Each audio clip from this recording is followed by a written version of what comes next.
Hey guys, welcome back to another episode of Bass Fishing for Noobs here on the Paddle and Fin podcast.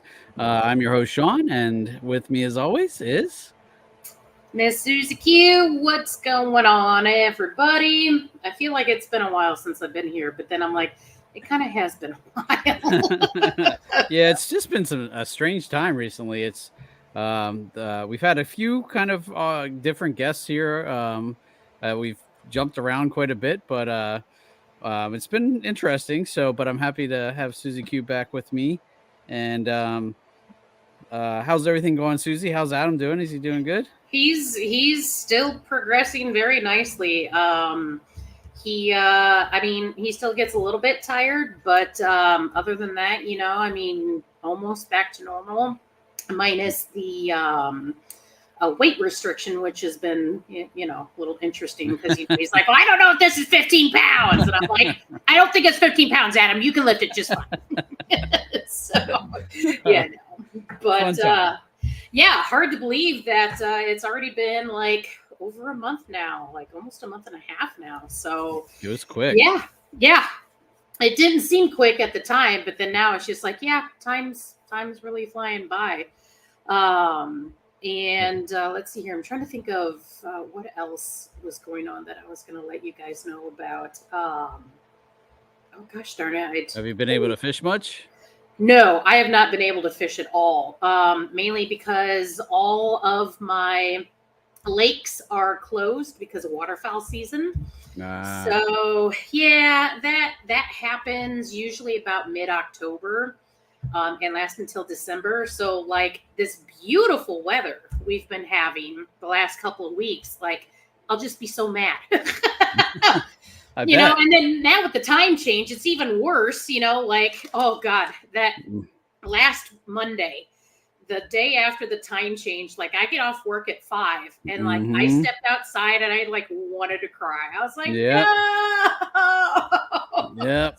So I did the same thing. I was actually out on the water and I was like, oh, I got plenty of time. And I was way out and I was like, oh crap, it's getting dark fast. And I did ask my phone. I'm like, hey Siri, when is sunset? And she's like, 5 minutes from now. I'm like, oh crap. Whoopsie. Right. I know. Yeah. I mean, there is a place that like I could go. The thing is it doesn't open to fishing until 1 o'clock. So I would have like 3 hours of fishing. Pretty much, yeah. Before it gets dark. But it's all right. I mean, it's going to give me plenty of time to, take assessment of all my stuff, do my cleaning, organizing, et cetera, whatnot. So, I just turned on the space heater here in the she shed for like the first time this fall or this season or whatever have you, because it was 58 in here. It's 60 now, so it usually doesn't take too long. But other than that, just been crazy with work and other things I've had going on. So yeah, I miss fishing though. Yeah, I bet. Well, I wanted to give a quick shout out to Steve Baker. He came over from Ohio to my house in Pennsylvania he let me purchase his NK 180 off of him. So I have joined the motored kayak world as of last Saturday. So heck yeah.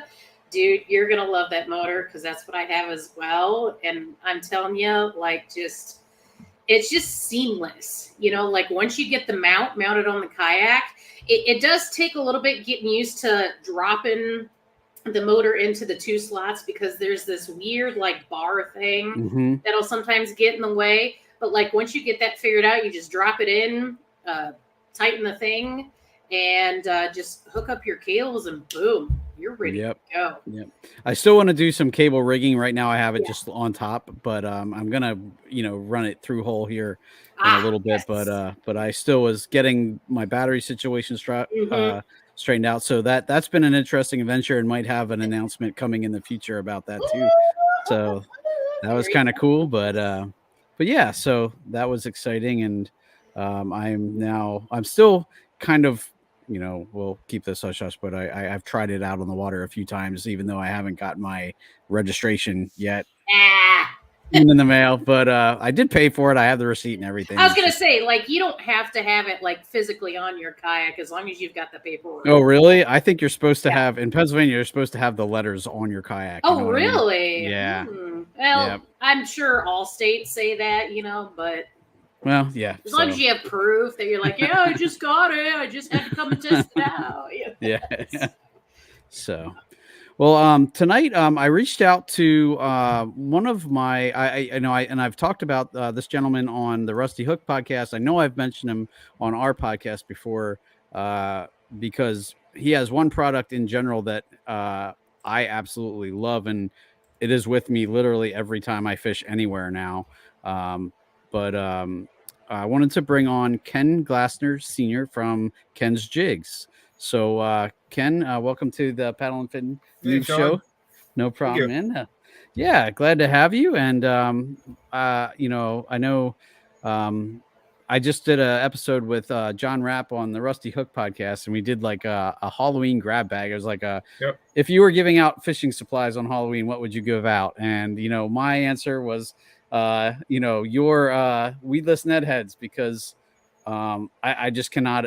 It is a fishing staple for me. Again, when I first started fishing Ned heads on the Susquehanna River, I used the Z-Man mushroom heads with exposed hook, and I literally hated that bait because it would snag constantly. I'm like, I don't understand why everybody loves these things, because I was so aggravated. And Scott, one of my buddies from Heroes on the Water, I was talking to him at one of our meetups about it, and he's like, "Oh no, you got to try these weedless Ned rig heads from Ken's Jigs," and he gave me a handful, and that handful lasted me probably longer than my last 10 packs of regular Z-Man heads, and I was like, "Oh, this is the greatest thing ever." That's not good for my business, though. Well, I mean, I definitely still, I keep them coming. Not as much as Scott, though. Scott tends to really. I think he fishes like for a while. It was like every day he's posting pictures. Like he must live on the river, literally. Well, he also fishes from the bank a lot. So at least on my kayak, I can kind of go over to my snags and pull them out. Whereas when you're on the bank, you're kind of if it gets out there and gets stuck, you're gonna break it off to get it back. So wanted to give you a chance to let anybody who's not familiar with you, which is you're not super brand name out there, so anybody who's not familiar with you, maybe let them know who you are and kind of where you're from. Sure. Well, like I said, Ken Glassner Sr. I live in central Pennsylvania, about 8 miles from Selinsgrove, which anybody knows the area. That's 8 miles from the main branch of the Susquehanna, just below the fiber dam. So I mean, it's a good stretch. Yep. Just something he said about snagging, breaking a law. Well, that's actually why I got started. I used to fish a lot of the Cabin Creek salty spiders a lot. And I would break those things off left and right, and I'd have them snagged on the bottom. And I'd be with my buddy in my boat. Every time you snag, it's like, hey, you want to go over here so I can get that back? But and actually the first mold I got was actually a shake it jig. I needed the ring and the barb because the salty spider has the trailer. Plus it has the ring on it for the little skirt it has on it. Mm-hmm. So I said, I'm tired of losing all these. So I bought one mold, bought a couple pounds of lead, and then I bought a little melter, and I started making these for myself. And that's when I joined the Pennsylvania Kayak Fishing Association, and I met up with Brian Swingle and John Oast and them. And then Brian said, "Hey," he said, "why don't you make a couple packs of these?" He said, "I'll see if I can sell some." Well, like I said, that was 60. That one mold was 63 molds ago. And then, then I was in his shop and I saw he had the old Z-Man Ned heads. And I said, "What do you give for a pack of them?" He said, "Well," he told me what he gave. And I went and looked at my catalogs. I said, "I can do better than that for you." So and he's one of the ones that every time I post a picture of a new jig, he says, "I'll take 10 packs of those and 10 packs of those." But that's just that one mold for me. It just turned into this, and then here we went. I'm sure. Have you made many changes to the process, or was that a learning process? It was. It definitely took a little bit. But one thing I still use just a little Lee melting pot. Okay. I have a couple bottom pours. I have trouble with them leaking, and I can pour much faster with that than having lead splatter everywhere off a bottom pour. I mean, I'll sit and pour a couple hundred a night with just that little bottom pour. I have 3 of them actually. So okay, but interesting. How long? Then originally, of course, it was just a bare lead, no powder coating or nothing. And slowly, I got into that, and then now there's 20 colors there, and started making all my fluid beds. Okay. So. Wow. Yeah, it's a. It kind of like took off. How do you do you like have like a little toaster oven that you bake in to like Yep. Yeah.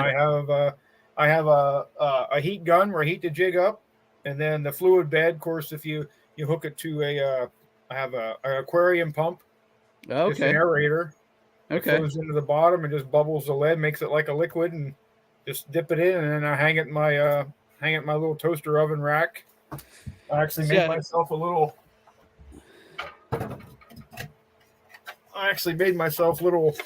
stand where I can just set this on my bench. Oh, nice. And hang them all, and then when I'm ready, I'll just slide them in the oven. And I've seen people do it, and I keep thinking, I could get into it, but for the price that you charge, it almost I don't want to make it sound too little, but you almost take the work out of it. I'm like, I don't see me doing all the work if you're willing to do all the work for me. Absolutely. I mean, and that's one of the big things. Even like the box stores, I know what goes into them. I see the prices of the hooks, and I know what the paint costs and what they charge. It's just, I can charge a retail price and make a couple bucks, and it's like I'm still undercutting the big stores. And then, you go to buy a jig at a box store. Okay, you can get this jig, only comes with a 2/0 hook. Well, somebody will say, well, I fish for something a little bigger. Can you put a 4 or 5/0? I said, let me check. So I'll get the mold out, and I said, here you go. There's a 5/0 for you. And then it's just, like I said, that's one of the things I enjoy doing is modifying them and making them, something that people you can't get commercially, or just they're hard to find, or just a hook that's not supposed to be in the mold. But you want, instead of a 90-degree bend, maybe you want a 60 or 30. So when you tie it on, it goes at a different angle. So I'll get my tools out and kind of modify it and see if I can put a different hook in it for them. I was going to say, I see that constantly on your page is your custom orders. Just did a custom order for this guy, and it's those slight customizations that people find that work for them, and it makes a bait that might occasionally work well for them to be something that they can't live without, and that's really cool. Well, like you said about the weedless Neds, one thing about them is the mold you buy calls for, if you buy the mold, it calls for a victory hook. Well, these are actually a custom hook made by a fellow named Mike Bury. You notice, like you use them, you see how this lines up with the shank. Mm-hmm. The victory. If you look at a victory hook, of course I don't have any, but it kind of goes up at an angle, and you can't get your bait to hang on there straight. Gotcha. And he actually took one of his hooks, and he took a victory hook and tied a string to both of them and put them on the edge of a table and kind of equal pressure on them. The victory hook, I guess because the way the bend was, it kind of passed the point of no return, that it would actually start to straighten. It wouldn't return in line anymore. Mm-hmm. So I started with these hooks, and I have a couple of different sizes, and everybody I know uses them. They love them. They said they're strong. They're fighting 5-6 pound bass, and they love them. Never had any problems with them.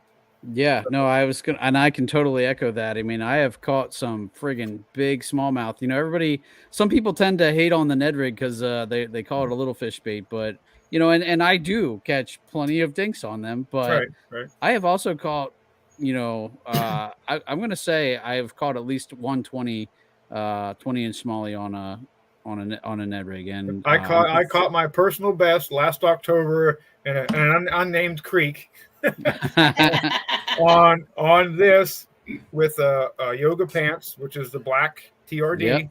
yep, My personal best was a 21-inch smallmouth. nice, Oh, And yeah, nice. when I don't fish, when I'm not fishing tournaments or stuff, you know, I have one of the metal catch boards. So if I'm not fishing a tournament, I may not even bring it, or I'll keep it locked in my hatch or my kayak because I just don't want to need to have it up on the deck. Well, when I saw her come up to the top and swerve, I had to get to shore quick and get that out of the hatch. oh yeah, yeah. I called last year. I think I was out on the river, and it was one of those times where I was just like, you know, I just need to go quick. So I left like almost all my stuff at home. I took like 2 rods, a small little tackle box. I'm like, I just wanted to go out in the river. I ended up catching like a 19 3/4, but I didn't have a measuring board because I didn't bring it. And so I actually paddled over to this bass boat, and I was like, do you by any chance have a board or any way of measuring this? And he's like, oh yeah, sure. Because I wanted to make sure it was. I thought I was like, this might be my PB Smalley for this area, and you know, it measured and it wasn't quite that big, but I felt, and like, I'm never again will I not have my measuring board with me. Have you always been a kayak angler, or Actually, I just started. I bought my, like, don't want to hear Brian hear this, but it was a Bass Pro. It was a 10-foot sit-in. And that was probably, actually, I was looking at old pictures that come up on my Facebook. I think that was 2014. I think I bought my first kayak. I just kept studying and studying. It was something nice. And it's kind of, so as kayak fishing, you wonder, when you first started, it was a 45-pound 10-foot kayak. You run home from work, you grab it, throw it in the bed of your truck, and you take off. Now, you know, now we're trailering and we're picking these 100-pound kayaks. It's like, but yeah, and were you a bank angler before that, or do you have a boat, or? No, I never had a boat. I fished a lot as a kid, and then got away from it for a lot of years. Fished with my dad. Got away from it for a lot of years. About, I think it was 2013. I switched places where I work, and one of the guys I had worked with, you know, he was a big bass fisherman, and we just started bank fishing after work. You know, here the creeks or lake or wherever, and I just kept looking at kayaks more and more. I'd study them and look at all these different pictures, and I'm like a dog with a bone. Once I get an idea, I'm studying all different ones for months. Seeing, that's 2014. I got into that, and then I had met Brian. I fished with the Pennsylvania Kayak Fishing Association for a couple years, and it's like, you know what? Well, so much those guys had those sit on tops and all that room. It's like, well, that'd be nice. So, and I got one from Brian then, and I've had this Ocean Trident 13 ever since. Okay. For any of you guys who don't know, he's talking about Brian Swingle, who he runs a outfitter called Five Mountain Outfitters. What's the town where that is? I always forget. Susquehanna. Yep. And it's a little bit of a hike for me, but it's worth it. His shop is awesome. It's like a old converted church, and it's a really cool shop. And he does list. I don't know how his prices are good, but like I buy. Whenever I go up there, like we used to have Heroes on the Water events there a few times, like once a year at least, and I would just bring tons of extra cash because like his crankbaits are cheaper than you can get them most places. You know, Yep. So I'll definitely, we'll put a link to his shop in the show notes too, because if you guys are ever anywhere near Pennsylvania, you're near the Susquehanna, if you come to fish the Susky for an event, it's almost worth the trip to go check out his store because he's got a lot of good stuff. Someday we'll have to have him on here. So yeah, the selection is unreal. What he has, Yak Attack gear, and there's no end to it.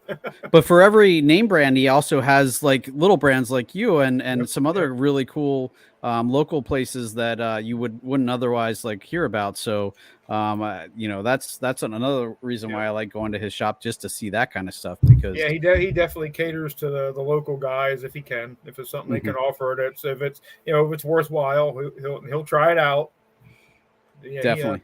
but he's probably one of my biggest, my first, and probably one of my biggest retail stores yet. He's Nice. yeah, he is Cool. pretty much, like I said when we were talking earlier. Every time I come up with something new, I'll get a post on my picture. I'll take 10. I'm in. So, well, I wanted to give a quick run through. So basically, your shop is mainly Facebook. I mentioned you did have some eBay Yep. now as well, but your main business is through Facebook. Yep. And I wanted to kind of go through kind of what you offer, just so folks can take a peek at that, because it is getting pretty varied about the different. It is, and like we had said earlier, when somebody makes a custom jig, like I made for Mike Reinhold, that was the Ned head with the double weed guards. Don't always get all those pictures put up. I might have 4 or 5 different things on my bench here that I customize, but I didn't quite get them into a book or on the photos yet. But that's like, if somebody wants something, like I said, I have 63 molds. Just if you don't see it, please ask, because I may have already made it, just not gotten it up yet, or something I've been thinking about making that somebody had asked about, and I'd be happy to to make it and put whatever hook you want. If I can put a bigger hook in that doesn't call for it, I love to do it. So let's bring up your website here, or the Facebook page. It's Ken's Jigs on Facebook, guys. If you're interested, we'll make sure, as always, we'll include links in the show notes. But I wanted to just kind of go through the different offerings that you have. So we have the worm nose jig, which anybody who fishes any kind of worm, or just looking for a jig head that kind of fits a worm a little bit. That, and actually, I have 2 guide services that actually they use those instead of the regular Ned heads. Okay. They buy those by the hundreds off of me. Huh. For Interesting. Raw, and they say we don't need paint. Paint's worthless. Interesting. And it definitely, these have a different kind of keeper than like the weedless Ned rig. You just kind of pull it down over that little bend, and this one actually has a keeper, it looks like. So that has a double lead barb poured right in it. Yep. Gotcha. So we'll go. This is my favorite, the one I have. I don't know how many I've bought. I'd say probably, I know I've bought at least 75, because I have 3 25 packs sitting right here with me. But yeah, and the well, we can show colors then too. But this is my favorite head that you pour, that I definitely use, like I said, constantly. So definitely that one's been a great addition to my lineup. Egg sinkers. I'm guessing that's more like the cat fishermen are big on that. I Cat would think. Fishermen, and I have a guy. I don't know if you heard him. It's on Facebook. NC Pierman Taramelli. Okay. Tim Taramelli. He's actually in North Carolina. He's a big red drum fisherman. Oh, gotcha. He buys them by the hundreds. Huh. 3/8 ounce. That's the only size he gets. Okay. And he fishes them for red drum, just enough to keep it hanging up from the bottom a little bit. But yeah. Nice. We have river sinkers. So again, not something I use a lot of, but I'm sure cat fishermen. I have a couple guys use them for bait knockers to get they run down your line to get your snags off. Yep, that's actually a good idea too, because I was buying those bait knockers, and I do go through them a good bit. So that's not a bad idea. I might have to pick some of those up. Underspins, that's cool. I think I do have some of those, because I think I might have gotten one of those from you in my I picked up a couple on the, like, at our Kayak Anglers of Central PA. You donated a couple of bags of kind of random heads. Mm-hmm. And I believe I do have a couple of these actually as well. So those are definitely a cool thing. And right now that's big. Anytime you can add a little flash to your swim baits, that's bonus right now on the river anyway. Let's see, we have the regular round ball heads, although this has a staggered has a staggered barb. Somebody had actually from Florida ordered them off me. I got the mold for him. He ordered them one time, and now I have the mold. Sometimes if someone wants a pack of just a regular round head with a barb, and if I have some of them poured, I'll just throw them in because the extra barb isn't going to hurt anything. Right. So. Shad darts. So I was asking him, Ken, about this before we started because I was curious what these were used for. And as soon as he said it, I was like, oh yeah, that's it. It looks like a trout magnet, but I never saw them anywhere near like 3/4, especially. Yeah. So, but that's kind of cool. And then a couple different, really small sizes of the shad dart and different lengths. It looks like. Yeah, and you see the long 4. That's actually a customized size. It's that and the 6. I had to modify them a little bit to get them in, but some guys have went like a little longer of a worm when they're fishing for trout. Gotcha. They'll order. I just had a guy from Texas order some of them from me. Okay. Yeah. And that's interesting. You know, you talk about your customer base, and I'm sure that's kind of got to be growing pretty good too. Oh yeah, it's I have about 3 tackle shops that order quite a bit, but like all year long, I'm finding new customers a couple a month that whether word of mouth or like I said, I have a small eBay store which I kind of use as advertising because I can't put everything I make on eBay. It just take forever to do it, or all my customization, all my different customizing that I do.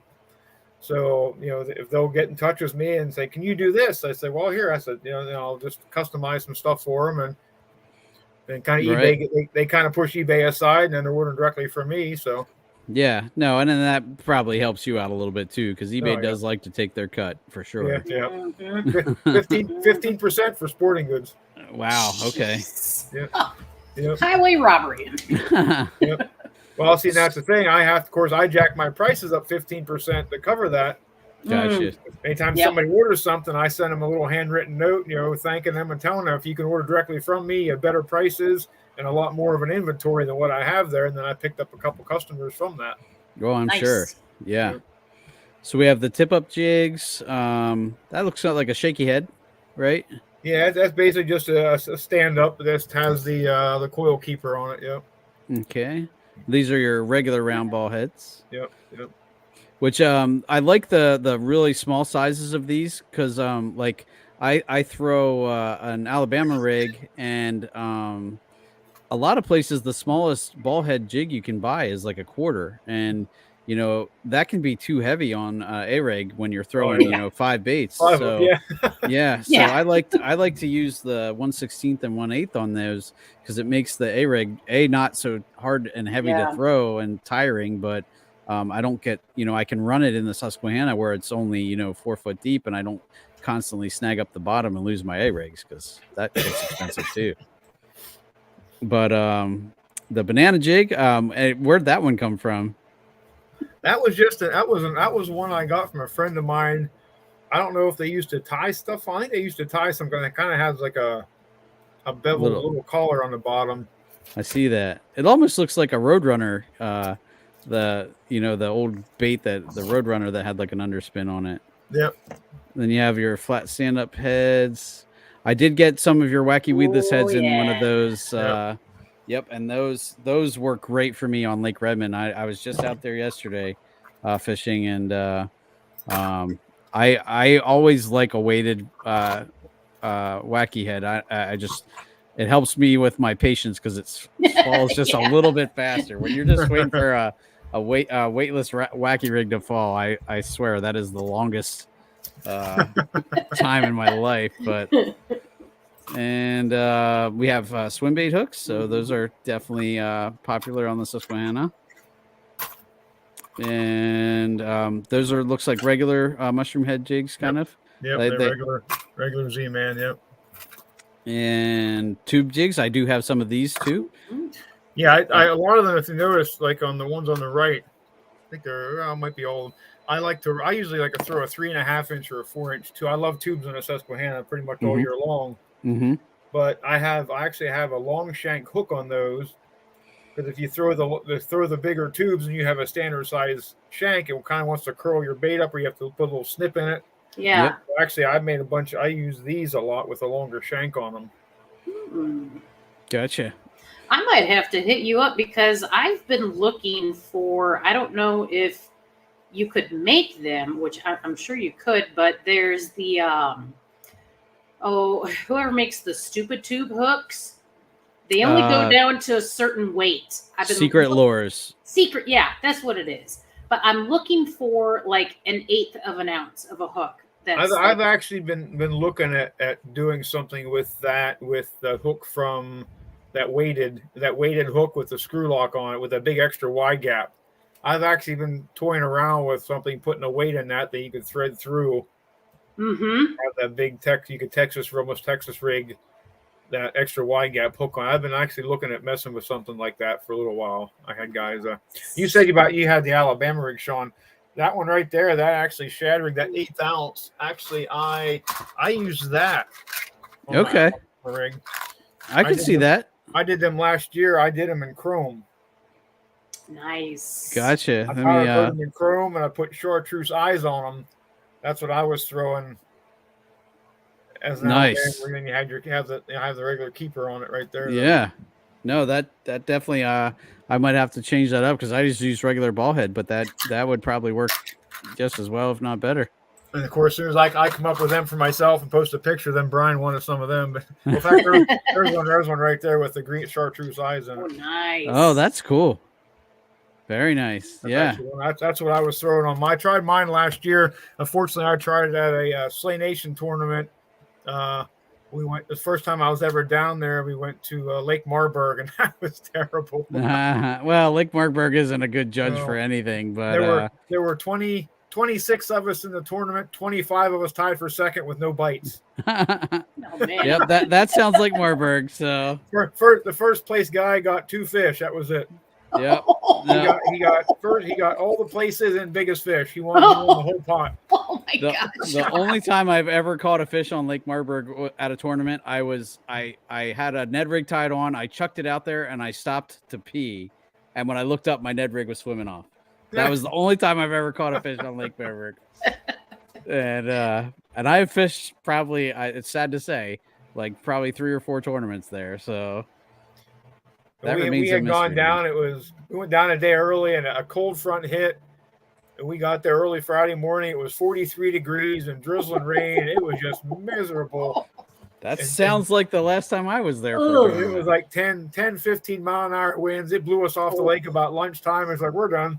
Yeah. That was terrible. And then Saturday wasn't any better. I mean, I watch. If you ever watch videos on YouTube for Lake Marburg, there's like one bridge, and every video of people catching fish at Lake Marburg is that bridge. Yep. So, of course, when we have tournaments there, that's where everybody goes. So, if you don't make it to the bridge first, you're not gonna get a fish where everybody knows there's fish. Yep. And that's a shake and jig. That's actually that was that first one I showed you that I first started with for my salty spiders.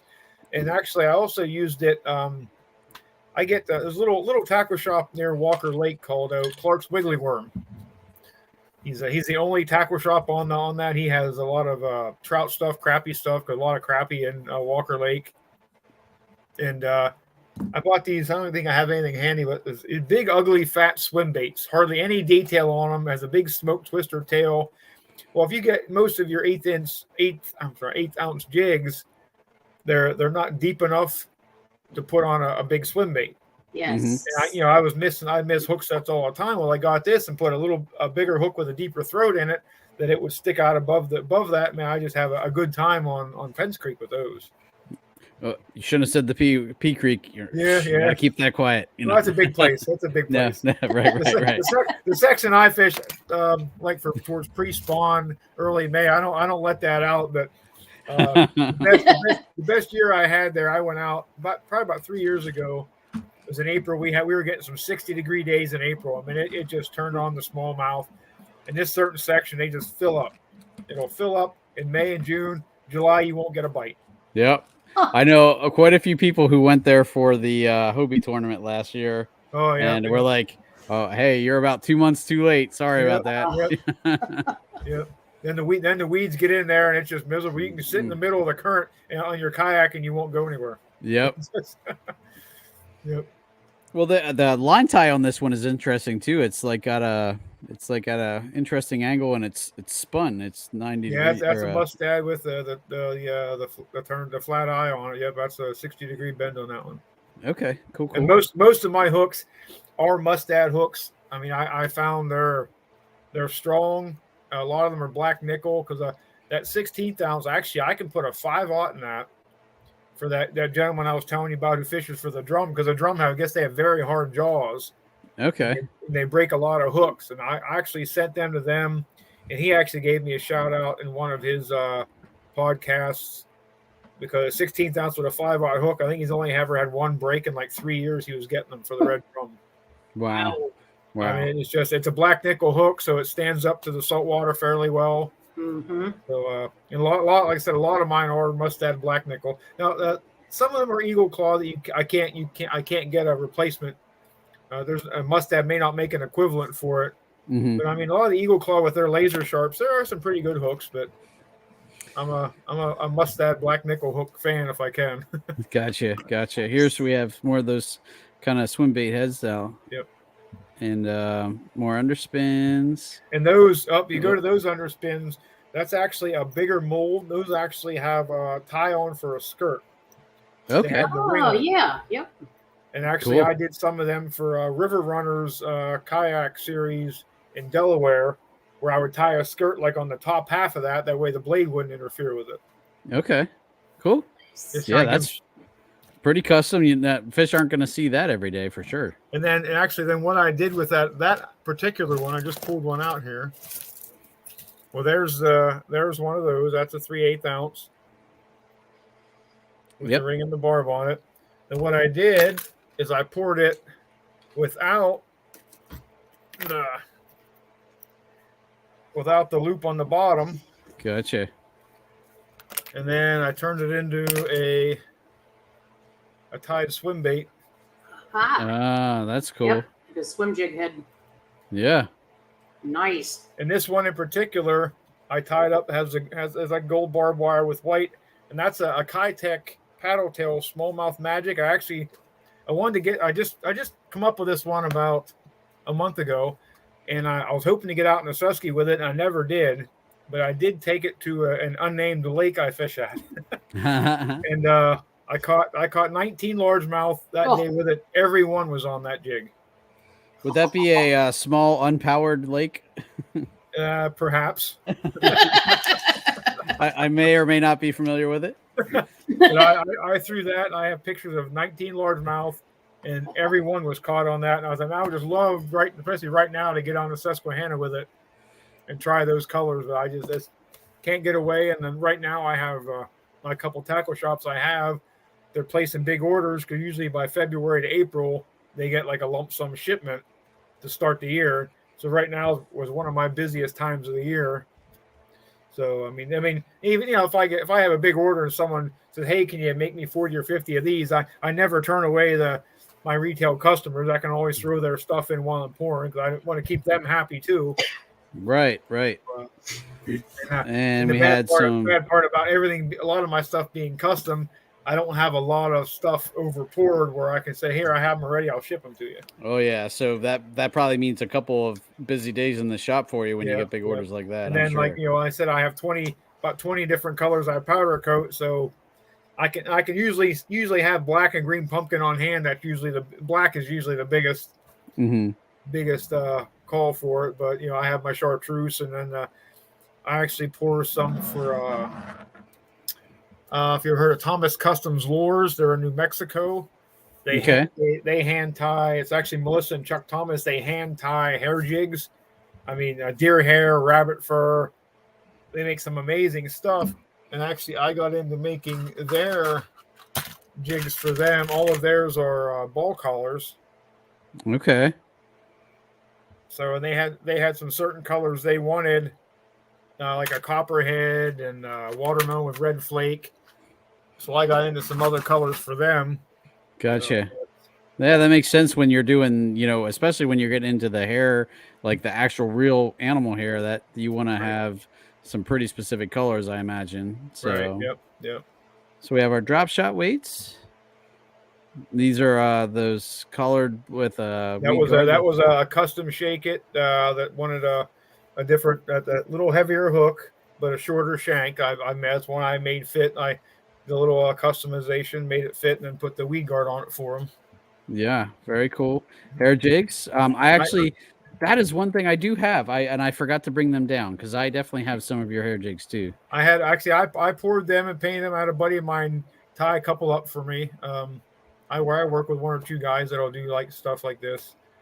But I'm not much into the hair. I'm getting into the silicone more, but the hair that's just too much.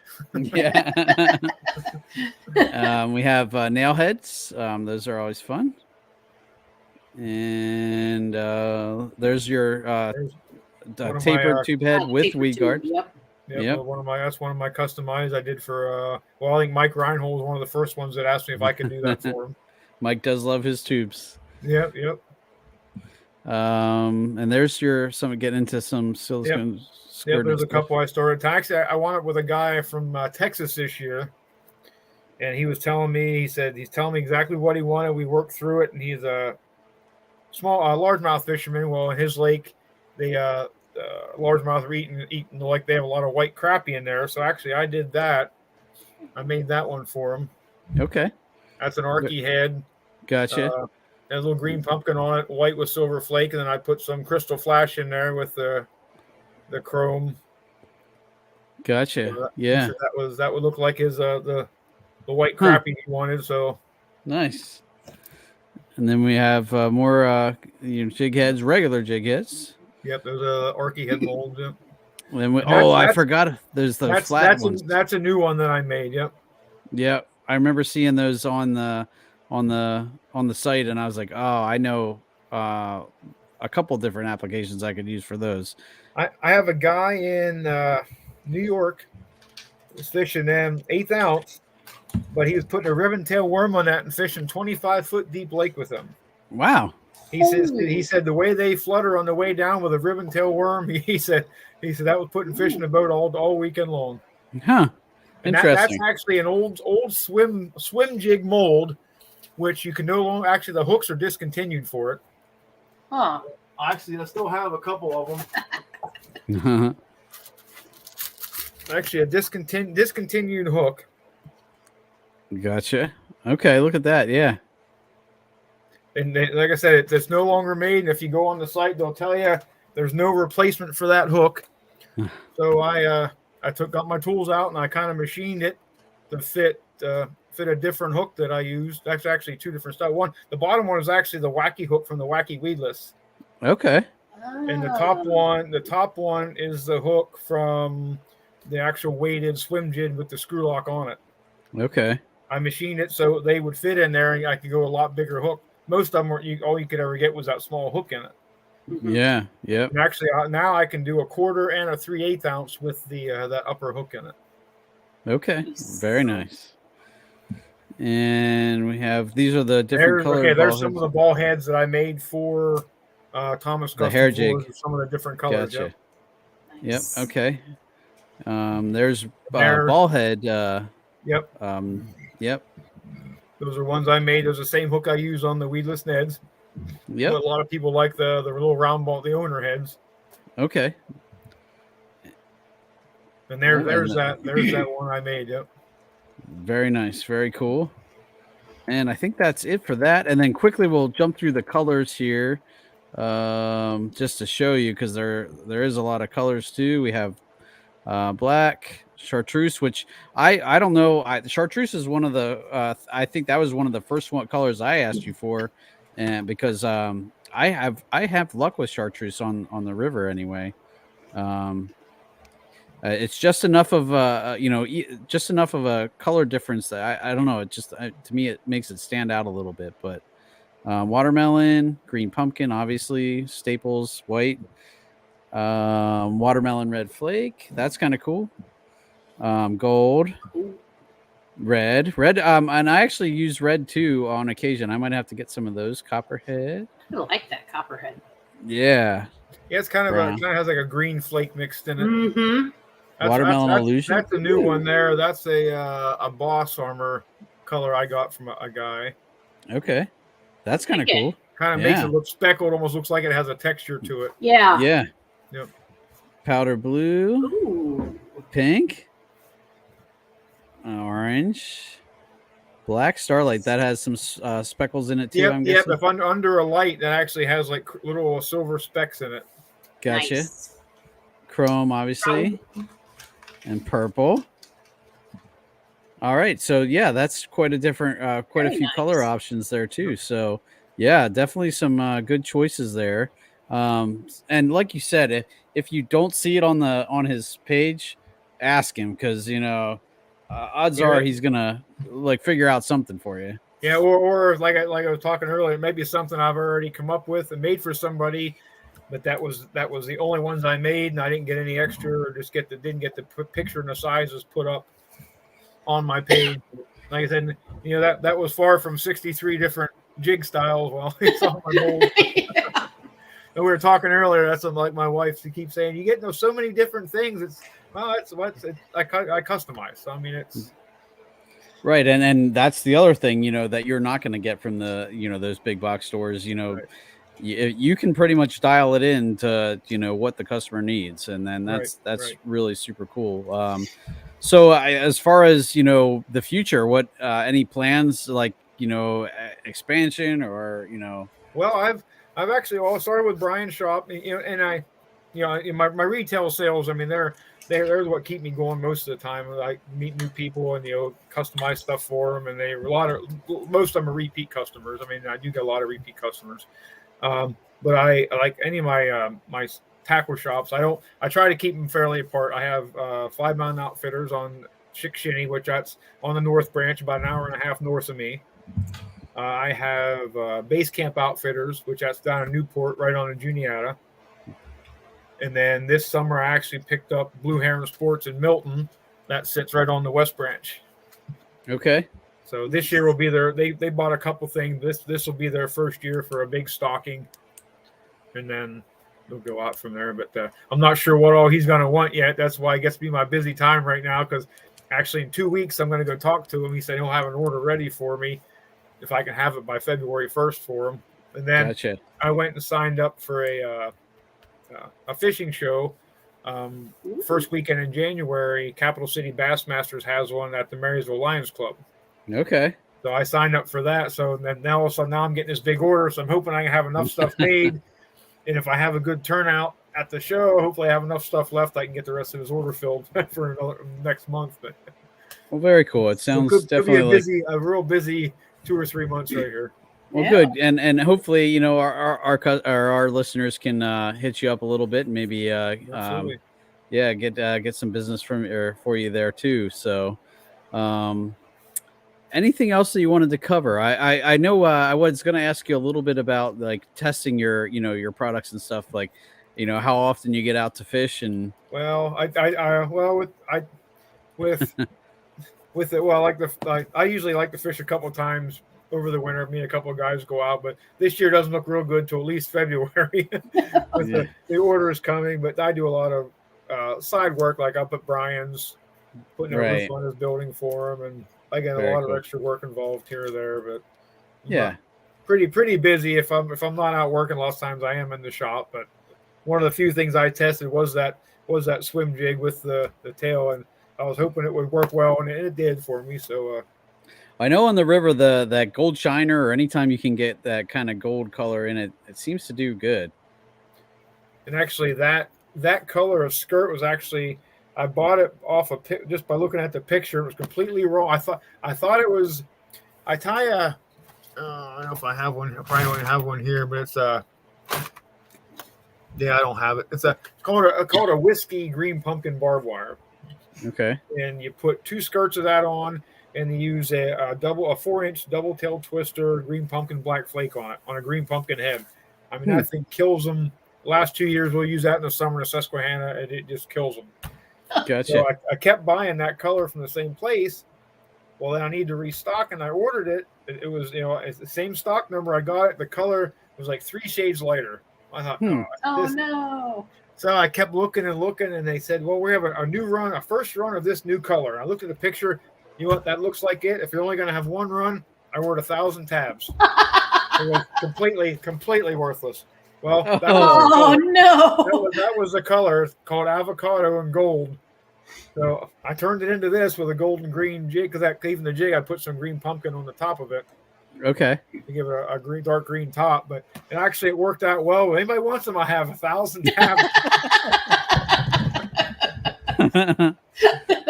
But, Awesome. Hey, just make it part of like, hey, you buy so many of these, you get this, know. Well, yeah, I mean, and if it works, dude, that could have been the best mistake you ever made, really. Yeah. If I can start making some more of those gold ones, and people say, "Oh, well, that's one thing." Mike Ridenauer had said he was actually sent him 2 of them. He was hoping to have them for the Bass Masters in time, but I guess they got there as soon as he got back. Gotcha. Yeah, I actually sent 2 of those to him.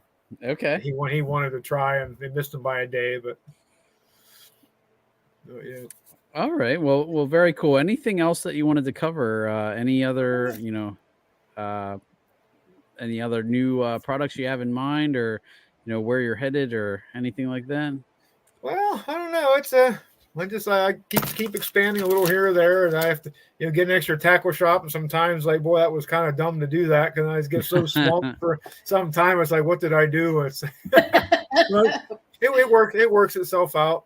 It just I spend the winter pouring, not too much other stuff to do, so I try to get stocked up. And people understand. They say, well, can you have it for February 1st? Like, well, can you wait? Maybe I'll try to get it close to that time.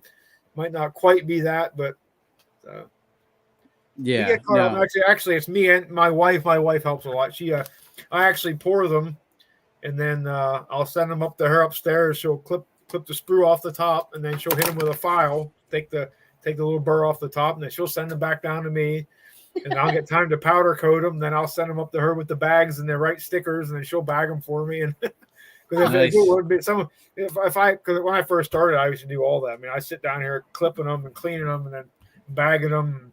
I get a big order from Brian. Might be 1,000 or 2,000 different jigs. So I sit and clean them and bag them. Nobody else's orders were getting touched until I could get all that done. But yeah, it's definitely a big help with her cleaning them up for me and getting them bagged for me while I can just keep working on more orders.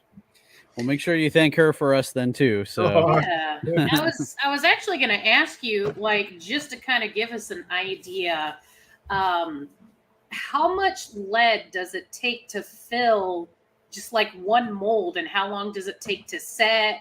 So, like, from start to finish, if you were just pouring one mold and then forming it and all that other stuff, putting the hook in it and then powder coating it, what is the time frame for just one mold start to finish, would you say?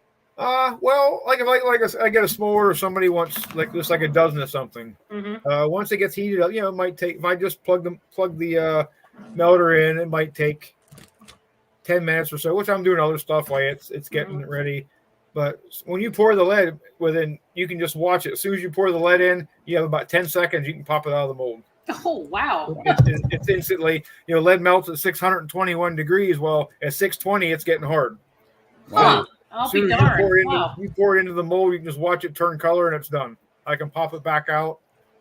And then if I would, 12 of them, I could sit and pour them in a matter of a couple minutes. I can get a dozen poured out.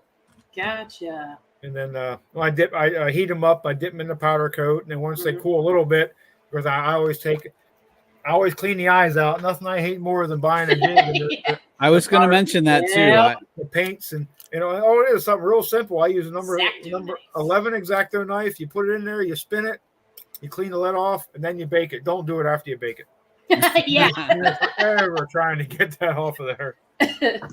But then I've bought jigs from Z-Man, and you're painted and the eyes are shut. Yeah, it's like sometimes they're tough to get. When I first started, I bought one of those little eye poppers. Mm-hmm. I've broken them after I powder coated them. I've broken them trying to get the lead popped out because the lead's that hard, or the paint's that hard. Yeah. I've broken them. So it's like, what? I don't want someone to get a dozen of these and you're out in their kayak or something and you pull it out and there's no way to get it on your line. Yep. So I do make sure that all of my eyes are clean. Most of them, I get all the paint scraped off. I don't want anything like that. And that's one thing I could do. It's tougher to do when you pour 1,000 of them. It takes a while. I can fit 110 jigs on that rack I showed you. But once I have it poured, it usually takes me, I usually go through that rack. It'll take about 15 minutes just to clean the eyes of all 110 jigs out before I put it in the oven. Then I bake them for 20 minutes. So, and then you let them cool. But yeah, I can sit here in the night. If I'm just pouring, I can sit here for a couple hours and probably pour 200 to 300 jigs. Okay. Wow. Dang. And I got a good deal from a buddy this year. I won it with 600 pounds of lead. So Oh, that'll last you quite a while. yeah, it will. Not as long as you would think, but yeah, it'll. Yeah. I probably have a couple years off of it until I have to hunt it up again. But like I say, I got a really good. It's a little harder than normal, but I just have to watch some of the jigs. If when you break the sprue off the top of it, if it's a hard lead, it'll break and give you a little divot. Mm-hmm. Well, epoxy paint won't fill that in. So, like the custom ones for Thomas Customs order, where they're hand tying custom jigs, I have to make sure I have a very soft lead for that. That way, when I break that off, it's smooth, and I just have to touch it up with a file. It doesn't have a hole that you see in the tops of them. But Gotcha. it's one of those learning things. I mean, normally the hard lead is no problem. It's pure. It's just harder.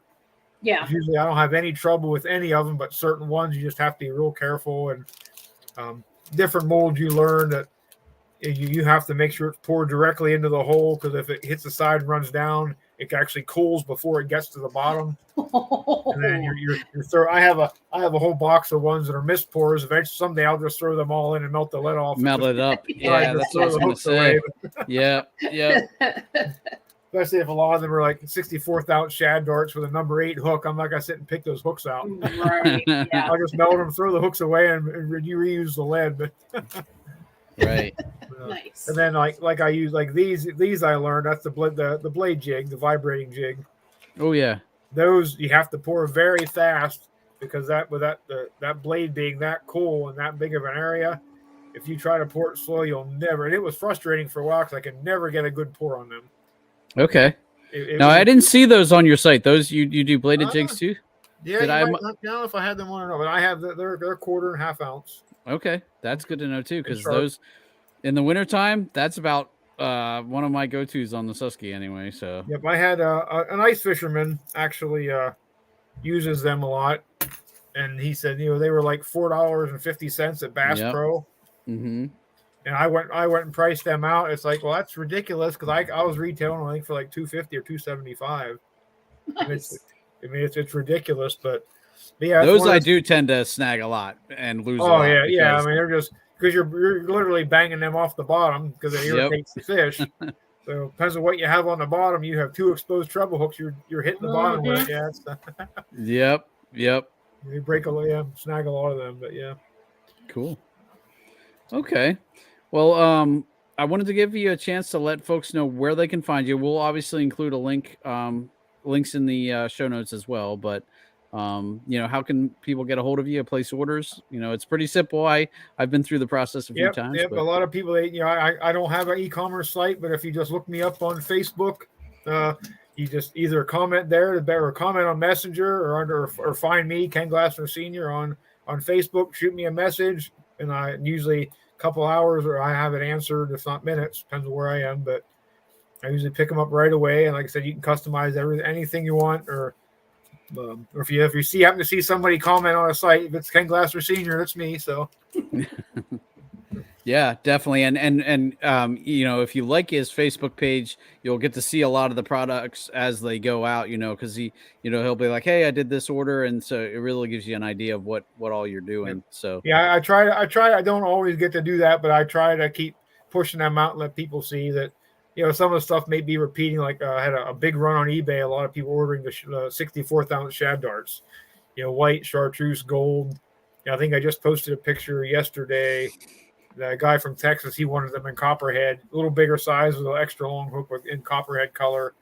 So I did some of them for him. But I try to, like I say, some people might get tired of seeing the same thing, but I like to let people know that, I'm still doing stuff. I know a lot of people are really into the tied swim jigs. I don't, unless somebody orders them, I really don't tie a lot of them. Now I'll do a couple for me once in a while if I ever get a chance to get out. But I was gonna say, at least you can really customize your own stuff then too, hopefully. But yeah, like the PB&J, I mean, that's always a favorite. But oh yeah, Nice. I don't know if the colors show real well on here, but I have the Oh, smoke purple. There's a metallic purple. There's a brown barbed wire and a brown in it. But, no, that's cool. Yeah, I like the striped brown. I guess that's the barbed wire, maybe. yeah. But yeah, that's cool. But yeah, I tie some of them. On the winter time, I try to do some black and blues. That's a big, especially for the up here in this area. If you have a black and blue jig in the winter time, you can probably do pretty well with it. But yeah. Yeah, I tie a little bit for me. I was never really a skirted jig fisherman much until the last couple of years.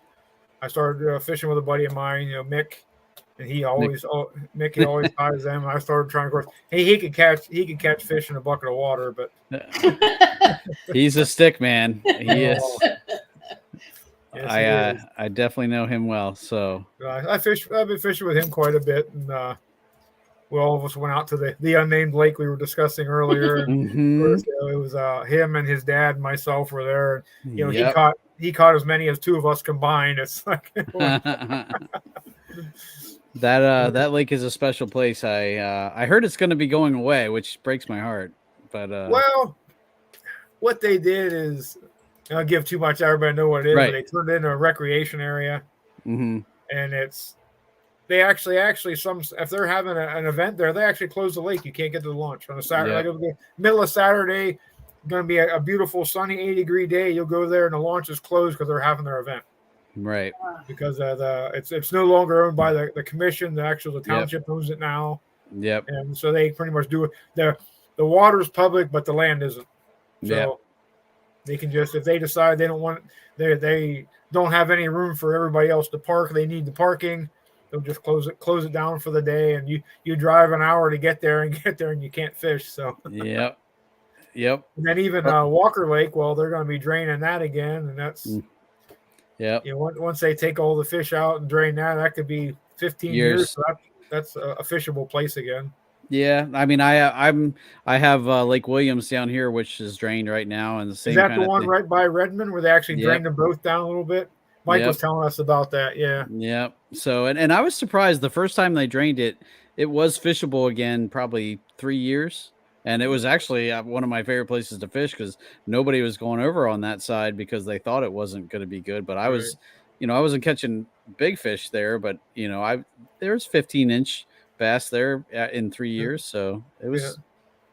It was cool. Now Walker Lake, they could that place could dry up. I have terrible luck at that place. I do too. It's like a giant bowl, really. It's tough to find. There's like nothing on the bottom. Mm-hmm. There's no rocks. I had more fun there. When I had my first sitting kayak, I went there carp fishing. I had a blast fishing with carp. Yeah. It was pulling my 10-foot kayak around the lake, and it was nice. Yeah, it was. Alrighty. Well, Ken, thank you so much for coming on. Definitely looking forward to catching up with you in person one of these times. I'm sure it'll only be a matter of time, and heck, even if it's just to go out fishing with you sometime, Well, if you thanks get for having me. I enjoyed it. Cool. Well, good times. And all right, guys. Well, Susie, do you have anything else you wanted to add? I think I'm good. All righty. Cool. All right. Well, guys, make sure you go out on Facebook and check out Ken's Jigs. I'm telling you, the net rigs alone are worth it. If you fish anywhere rocky, you're going to want to try those. You will thank me and never touch a regular mushroom head again. But make sure you go check out Ken's site and let us know what you think. If you find a product that you really like, mention it in the comments, and I'd be happy to highlight those too. So, but Ken, man, thanks again for coming on. And guys, this has been another episode of Bass Fishing for Noobs here on the Paddle and Fin podcast, where we bring you the techniques, the tricks, and the tips to help you rip more lips. You guys have a good night.